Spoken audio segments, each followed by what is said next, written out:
kuwachokoza bure tu.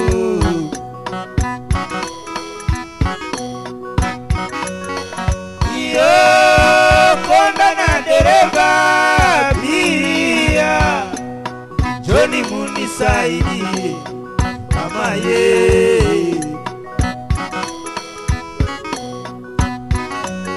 Basi mpenzi mtazamaji, unaposikia kilio hicho ni kuonyesha mtumishi Munishi yuko ndani ya TV hii unayoitazama sasa hivi, ili aweze kukuletea kipindi cha Injili na Maisha. Kumbuka mtazamaji, kipindi hiki uthaminiwa na wewe mtazamaji unayekitizama saa hizi.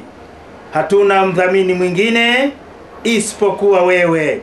Basi kudhamini kipindi hiki, angalia namba iliyo kwenye skrini yako saa hizi, ututumie M-Pesa kiasi chochote utakachokuwa nacho, ili kusaidia kipindi hiki kiendelee kuwa hewani. Kumbuka unaposikia mbiu hii ya mtoto wa Munishi akilia, ni kuonyesha kipindi chako kipendacho cha Injili na Maisha kimeanza. Karibu mtazamaji, uweze kubarikiwa na mafundisho yetu ya leo. Lakini Biblia inasema nia zetu zigeuzwe, na sisi tusiige ulimwengu, bali ulimwengu utuige sisi. Hebu sikiliza nyimbo zinazoimbwa leo. Vijana watakwambia hatuwezi kuimba kama mtindo wa zamani. Sasa hivi lazima tucheze kabisa na tunengue viuno, ili tuwalete watu kwa Yesu. Tunawatafuta vijana waliopotea, tufanye kama wanavyofanya wao, tuvae kama wanavyofaa wao, alafu tujidanganye kwamba tunawavuta kwa Yesu. Nataka niwaambie, mnajidanganya. Yaani hamuwavuti kwa Yesu, badala yake mnawapeleka kwa shetani. Ndiyo, mkiweka muziki, yani show ya muziki wa gospel, ambaye mnanengua viuno kabisa, mnacheza kabisa kama watu wa dunia, kama walevi fulani hivi, mtajaza watu hivi.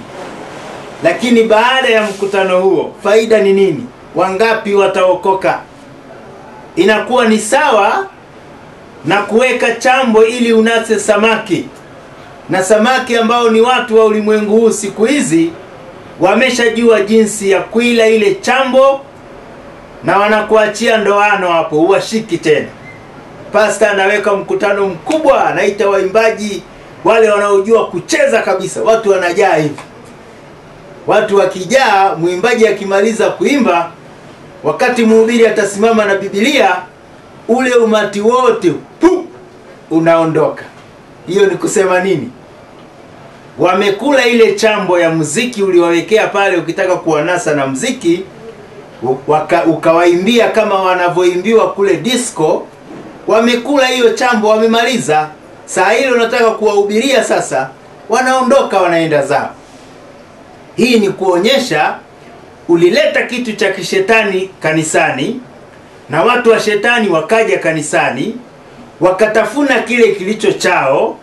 Wakati ulitaka kuleta cha kimungu, wakaondoka.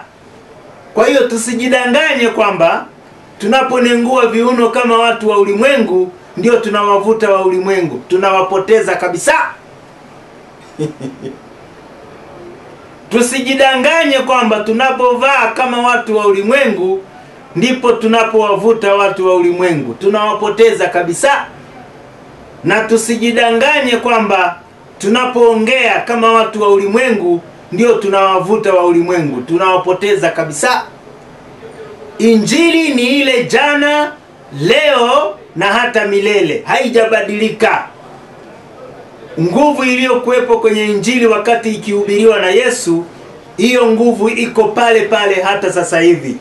Na maana hivi, yani tukitaka kusema kwamba kanisani ndio tugeuze sasa, ikiwa walimu hawajageuza kufundisha, bado mtindo wa kufundisha na kanuni ya kufundisha ni ile ile ya miaka ya 60 mpaka leo.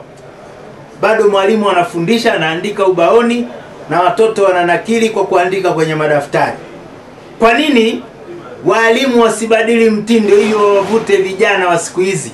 walimu waanze kurap badala ya kufundisha ABCD, wao wafike darasani waanze kurap ABCD.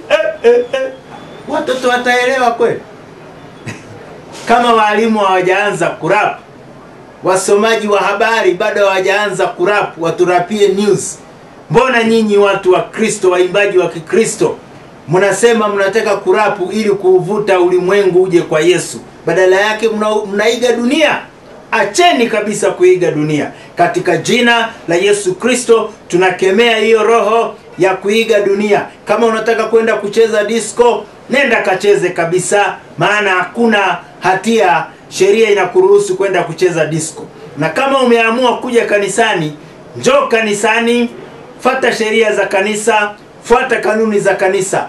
Wacha kutuletea ulimwengu kanisani. Ubarikiwe. Na kemea hilo pepo linalojileta kanisani kutunengulia viuno katika jina la Yesu. Wewe pepo, shindwa, umeshindwa katika jina la Yesu. Amen. Endapo una swali lolote ama unahitaji lolote la kiroho, basi utupigie simu kwa nambari hiyo ambayo iko hapo, na sisi hapa studio tutapokea simu yako na tutaomba pamoja na wewe.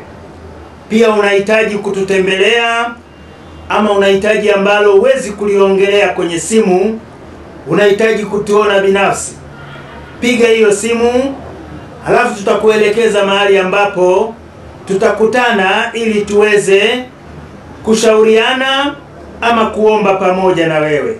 Mungu akubariki katika jina la Yesu Kristo.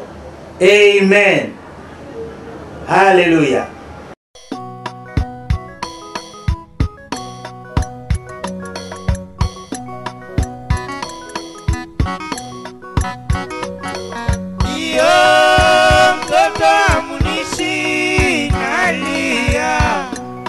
Joni munisikilize.